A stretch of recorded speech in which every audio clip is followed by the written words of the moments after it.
নমস্কার বন্ধুরা, আশাদের খোঁজে রান্নাঘরে আপনাদের স্বাগত জানাই। আজ আমি একটা রেসিপি দেখাবো, স্পঞ্জ গোর্ড। বাংলায় এটাকে বলে ধুন্দুল। আমি এটা ভালো করে ধুয়ে নিয়েছি। এখন এটা খোসা ছাড়িয়ে কেটে নেব।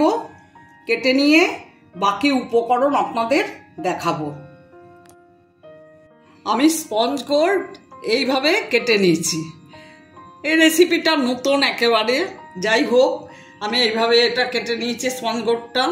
তার জন্য উপকরণ নিয়েছি টমেটো, ছোলা, কাঁচা লঙ্কা কুচিয়ে নিয়েছি, রসুন, পেঁয়াজ, এখানে ফোড়নের জন্য জিরে, গোটা জিরে, হলুদ, জিরের গুঁড়ো, ধনের গুঁড়ো।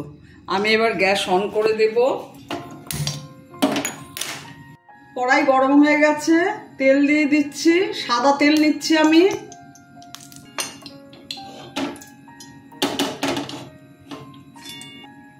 সাদা জিরে ফোড়ন দিলাম, রসুন ফোড়ন দিলাম,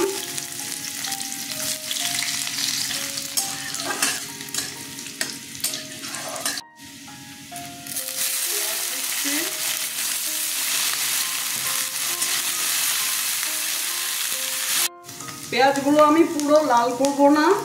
টমেটো দিয়ে দিলাম,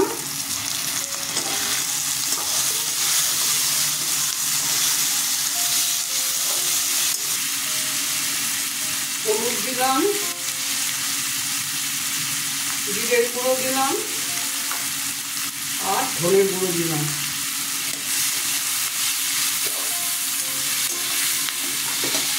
এবার ছোলাগুলো দিয়ে দেবো।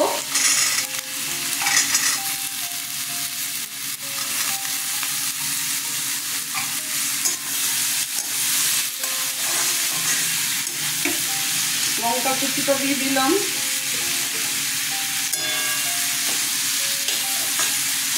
অল্প করে এখন নুন দিলাম।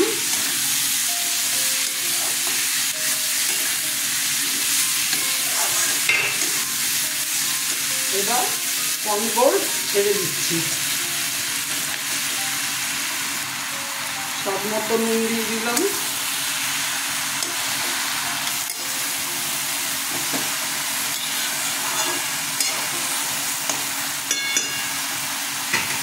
এখন কিছুক্ষণের জন্য ঢেকে দিচ্ছি। এই স্পঞ্জ গোর্ড থেকে জল উঠবে। মিনিট 5 পরে ঢাকনাটা খুলবো।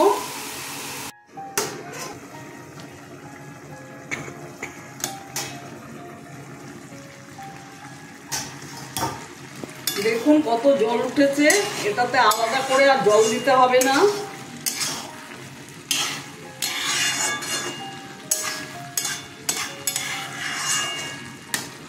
আবার ঢেকে দেব। আবার মিনিট 3-4 পরে ঢাকনাটা খুলবো। আবার ঢাকনাটা খুললাম।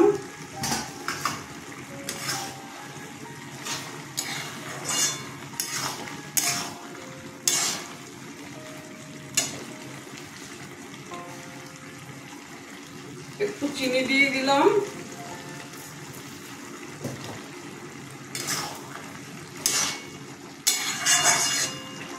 আবার একটু ঢেকে দিচ্ছি। আবার একটু পরে খুলবো।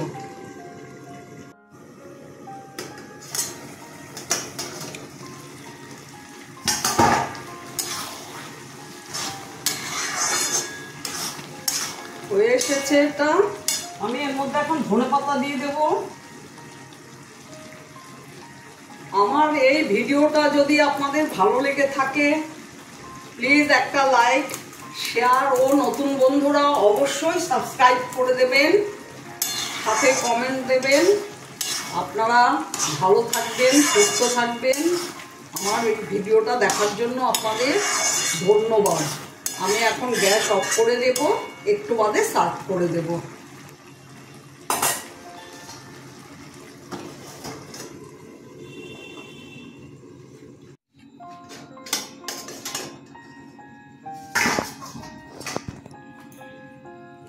নামাবার আগে একটু গরম মশলা দিয়ে দিচ্ছি। আপনারা এইভাবে এই রেসিপিটা বাড়িতে করবেন, খেতে কিন্তু খুবই ভালো লাগে। করে খেয়ে দেখবেন, ভালো লাগবে। আচ্ছা, আমি এখন সার্ভ করে দিচ্ছি।